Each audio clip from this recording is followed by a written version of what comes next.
I don't care how old you are or where you are in your career. If you've gone down a path in your life, it's not everything you've wanted, there's still time to change directions and do what you love and make millions. Ask the American Gladiators. We have two of the show stars tonight who set off in one direction in life and found a very different road to their dream. And that don't kill me, can only make me stronger. I am Beth Horn, and I am Venom on American Gladiators. My name is Valerie Wagaman. I'm Siren on American Gladiators. We know how to rip it up. I own my own restaurant, a healthy restaurant called Octane Cafe. I am a figure competitor in the professional arena, and I'm a motivational speaker. I'm a personal trainer and a professional fitness competitor, and that led me to write my book, The Natural Way. And here I am as a gladiator now. It's absolutely challenging in every way. You have to be able to turn it on at any second. It is all mental. You are in focus, 100%. I get to kick people's ass on TV. This is great. Bring it! Bring it, Donnie! Bring it! All right, who's your daddy? You'll see at the end of this segment, all right? Well, I'm thrilled to have you guys here. First of all, this show's a huge hit. My boy Ben Silverman does it again. I mean, the #1 top show of the season, 8 trillion viewers. In hindsight, you go, duh, bringing this back is such a natural. And what makes it interesting, obviously, great characters. What I want to talk with you guys tonight, obviously not everybody at home can be this specimen that you guys are, but you guys have kind of like a gladiator mindset to millions. I mean, things that you guys have done in your careers that you kind of bring even to that kind of fun event that really, I think, are helpful to people. And let's get right into it. I mean, first one is kind of set seemingly unreachable goals, and then you get there. What do we mean by that? I'm a big believer in having big, audacious goals, and you have to write them down. Our thoughts create, you write it down, and you're already manifesting it. And for me, starting with my fitness career, I was determined to become a professional athlete. That's what I wanted. I wrote on a big note card, I am the overall national fitness champion. I carried that card with me everywhere. I stuck it in my car. I had it all the time. So that was my goal. And indeed, I became the overall national fitness champion. That is amazing. Such a simple, brilliant thing. I used to do in business, you know, I wanted to pitch, I'd say I want the agency to be $2.2 billion by the time, so I go, we're going to be $2 billion in the year 2003. You got to get there. You just do it if you don't say it. Right. So what is your version of setting unreachable goals as a technique to get into millions? Just like Beth, I read a bunch of success books, and it all said you have to write your goals down. But you have to have goals that are more meaningful than just, I'm going to get up tomorrow at 6 a.m. and, you know, work out. No, what's your goal? Why are you going to get up and work out? So for me, I started writing my goals down, and I started achieving them. And I was getting on the cover of magazines, and I'm thinking, all I had to do was write it down. So I started making a deck of cards of all kinds of goals that I want, motivational quotes, things that I wanted to achieve, and the values that I wanted to live in my life. So I wrote my values too. Then I made big boards. I didn't bring those in just because I didn't want to intimidate you too much. Yes. But I have my stack of cards here, and I go everywhere with this. What is amazing about these cards, these are actual cards, guys. I'm not going to get through them, but I want to post them all up. You know, plan your goals, attack your plan. An expedition of 1,000 miles begins with one step, get stepping. This is an example. Obviously, not everybody's going to look like that, but what she's saying here is we say all the time, just do it. Take that first step. It's great stuff. So first one is you got to put it out there, or it's not going to happen. Okay. I got one for you. I got one for you. Let's see. Okay, you got to read it out loud with conviction. I am the most entertaining TV show host in the world. I plan my attack and attack my plan. Charge! Yeah, that's what I'm talking about.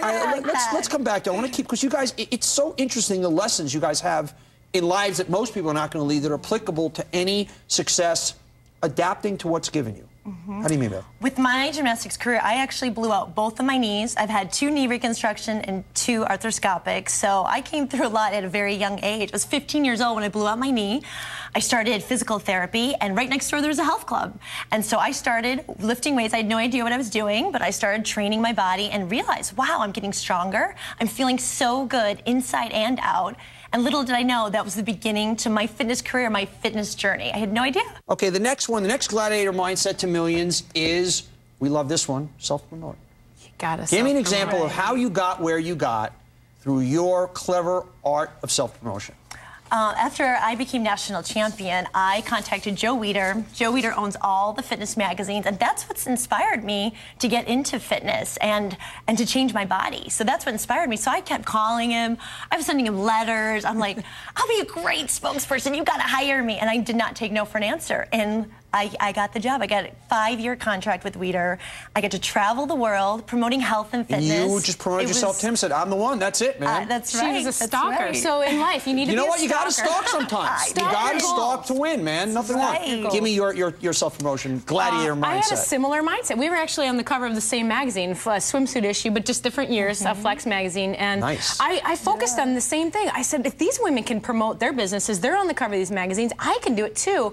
And it wasn't about being on the cover of a magazine. It was about being able to speak your message to millions of people through that exposure. And I was able to get multiple covers and continue self-promoting, and here we are self-promoting. The key is, because not everybody at home is going to be on the cover of Fitness magazine, but you said, wait a second, why shouldn't I have that? Yeah. I mean, so for anybody at home who wants the next great store or next great product, you say, why not, man? Yeah, you gotta. like, I can do that too. You put your mind to something, I can do that too. And along the line, into our next Gladiator Mindset Million tip, we talk about this a lot on the show, failure. How you deal with failure, how you embrace failure. Failure can be a good thing. Give me an example of how failure was, because that is one of the things I believe tantamount. How has failure been a good thing for you? Failure is probably the single most important secret to success. You have to fail to rise above, and failure is humbling. And my experience as a gladiator, you know, we're not a lot of people get to say that. My experience is like, you and Russell Crowe. All right, go on, right. Maybe I could fight him someday. No, actually, you were hired to be these superstars, and so you don't want to lose.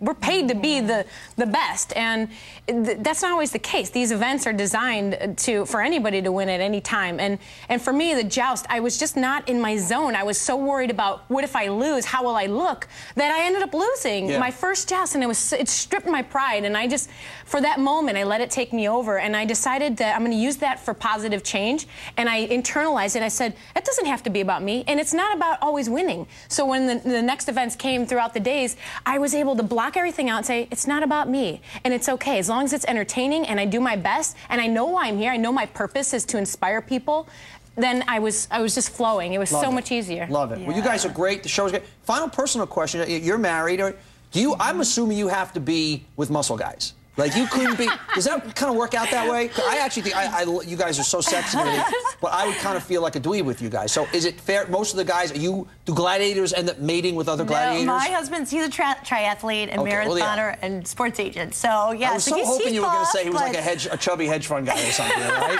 He's buff, but a smaller scale compared to the gladiators. I'm the same way. I like the slender, like lean, just kind of look like a marathon triathlete kind of guy, not the big. I'm just not into that. But they got to be physical specimens. They have to be confident in their own abilities, because I'm confident, but I don't necessarily have the goods to back it up. But I'm at least confident. You know, I mean, I feel like I'm living. There's a gladiator waiting to come out here. So can you? I guess my question to you. This is now you guys are helping me a little bit in my personal life. Can I kind of have a gladiator way about me, even if I don't necessarily have the pecs and the things? I mean, is it? That's what I'm. That's the gladiator mindset I'm trying to get. It's about like planning your attack and attack your plan. That's it, baby. You can be attacking, but in a different way. It doesn't have to be physical, but you definitely have to take care of your body and your mind. You got to feed yourself with healthy food, and you have to work out. It doesn't mean you have to be big, but you got to be energized. Oh wait, there we are. Look at me. look at what a pathetic. Look at that. That's embarrassing. I used to be an athlete. Look at me. Oh gee, I was swinging like a girl there. Look at that. We got to look at that. That's humiliating. Don't run that. You know what? I didn't want to hurt you guys. I'm serious. When I get out, that was a tough place to be in. Yeah, seriously. I mean, that was not fair. You did. I couldn't win. If I start really cracking on you guys, I'm getting letters from women's groups. Seriously, I could not win in that situation. You're right. Yet, we know you were not giving it your all. The gladiator mindset, though, when I get out there, I'm like, wow. I'm looking at the gladiator logo on the sign. I'm like, wow, I'm a gladiator. I can do anything, and that's what everyone can take over. Bring me that jousting back here, guys. I want to go out. I want to. By the way, from here on in, I'm being completely serious here. Where's my jousting? Look at this. Here we go. Come on. All right, look at this. Do it. You know? Let's do it. There we go. All right. Now who's in charge now, huh? Valerie, a.k.a. Siren, and Beth, a.k.a. Venom, stars of American Gladiators. They had the gladiator mindset even before they were gladiators. Let's do it for real. Now, you know, I was. Well, you can try out, you know. Gladiator Season 2 is coming back. You got nothing. Now you got nothing, right? One big idea straight ahead.